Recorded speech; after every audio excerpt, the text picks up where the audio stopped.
मेरे प्रिय दर्शकों, आज की कहानी आपको अचंभित करने वाली है, इसलिए वीडियो को शुरू से लास्ट तक देखिए दोस्तों।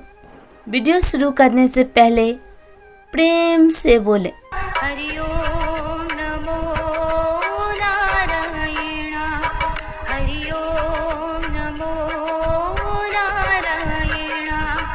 तो दोस्तों चलिए वीडियो को शुरू करते हैं। श्री राम के न्याय की कहानी। यह कहानी उस समय की है जब देश में राम में राज्य था।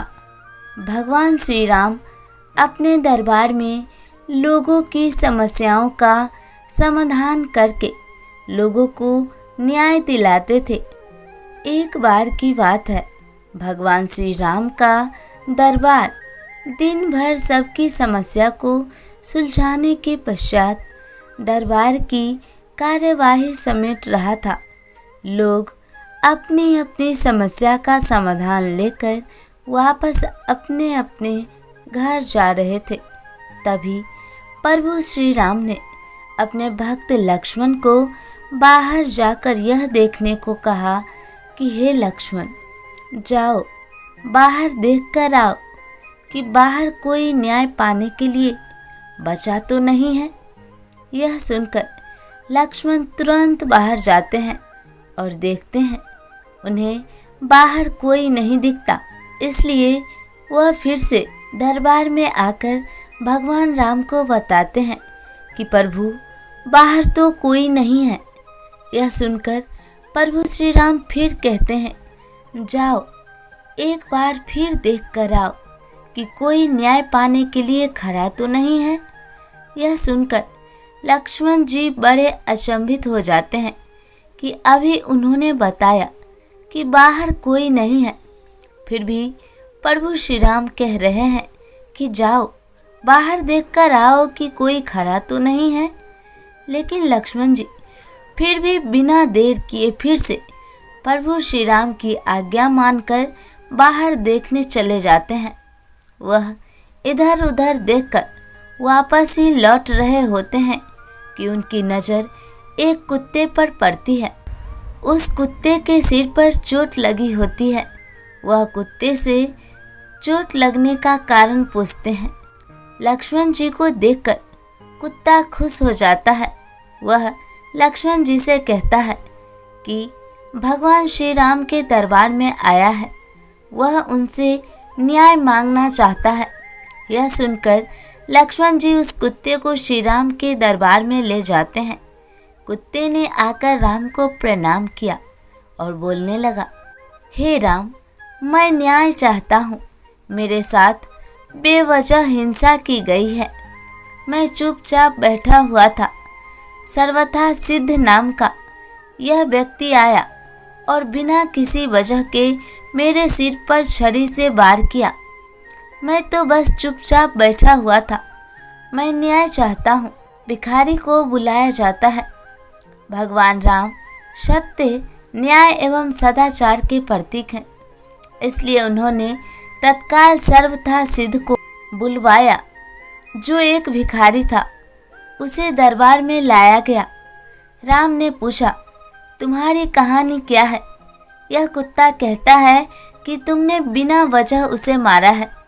सर्वथा सिद्ध बोला, हाँ, मैं इस कुत्ते का अपराधी हूँ। मैं भूख से बौखला रहा था। मैं गुस्से में था, निराश था। यह कुत्ता मेरे रास्ते में बैठा हुआ था, इसलिए मैंने बेवजह निराशा और गुस्से में इस कुत्ते के सिर पर मार दिया। आप मुझे जो भी सजा देना चाहें दे सकते हैं। भगवान श्री राम ने पूरी बात सुनी और फिर वही बात अपने मंत्रियों और दरबारियों के सामने रखी। भिखारी को क्या सजा दिलानी चाहिए यह पूछने लगे। इस सब ने कहा कि यह अलग मामला है। इसमें एक मनुष्य है और एक जानवर, इसलिए इस समस्या पर सामान्य कानून लागू नहीं होंगे। इसलिए राजा होने के नाते यह आपका अधिकार है कि आप फैसला सुनाएं। फिर राम ने कुत्ते से पूछा, तुम क्या चाहते हो? क्या तुम्हारे पास कोई सुझाव है? कुत्ता बोला, हाँ, मेरे पास इस व्यक्ति के लिए एक उपयुक्त सजा है। राम बोले, वह क्या, बताओ ना। तो कुत्ता बोला, इसे कालिंजर मठ का मुख्य महंत बना दीजिए। राम ने कहा, तथास्तु, और भिखारी को प्रसिद्ध कालिंजर मठ का मुख्य महंत बना दिया गया। राम ने उसे एक हाथी दिया। भिखारी इस सजा से बहुत प्रसन्न होते हुए हाथी पर चढ़कर खुशी खुशी मठ चला गया। दरबारियों ने कहा, यह कैसा फैसला है, क्या यह कोई सजा है? वह आदमी तो बहुत खुश है।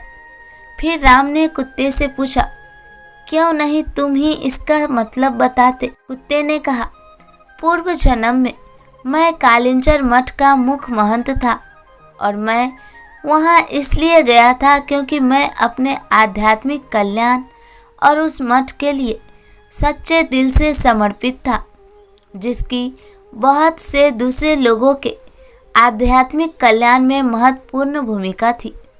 मैं वहाँ खुद के और हर किसी के आध्यात्मिक कल्याण के संकल्प के साथ गया था और मैंने इसकी कोशिश भी की।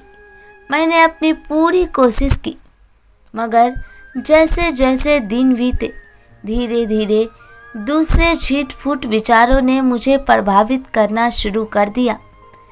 मुख्य महंत के पद के साथ आने वाले नाम और ख्याति ने कहीं न कहीं मुझ पर असर डालना शुरू कर दिया। कई बार मैं नहीं, मेरा अहम काम करता था। मैं लोगों की सामान्य स्वीकृति का आनंद उठाने लगता था। लोगों ने मुझे एक धर्म गुरु की तरह देखना शुरू कर दिया।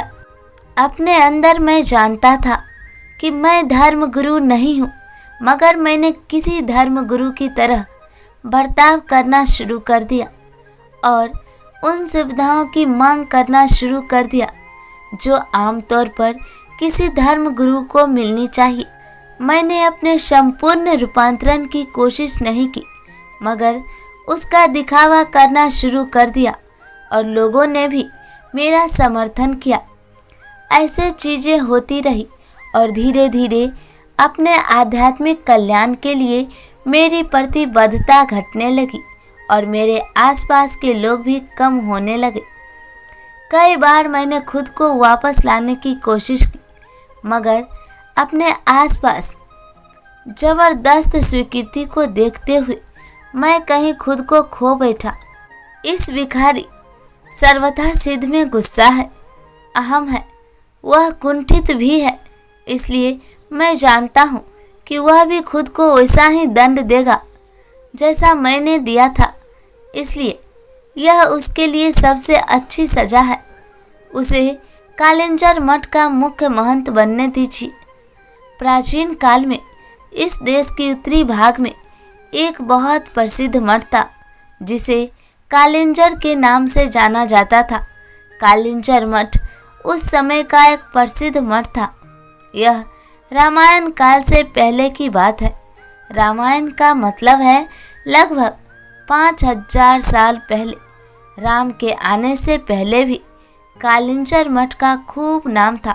तो दोस्तों, उम्मीद है कि आज की ये प्रसंग आपको अच्छी लगी होगी। अगर वीडियो अच्छी लगी हो तो चैनल को सब्सक्राइब करें और वीडियो को ज़्यादा से ज़्यादा शेयर करें। फिर मिलेंगे दोस्तों अगले वीडियो में। तब तक हंसते रहिए, मुस्कुराते रहिए, कभी अपने लिए तो कभी अपनों के लिए। राधे राधे दोस्तों, जय श्री राम।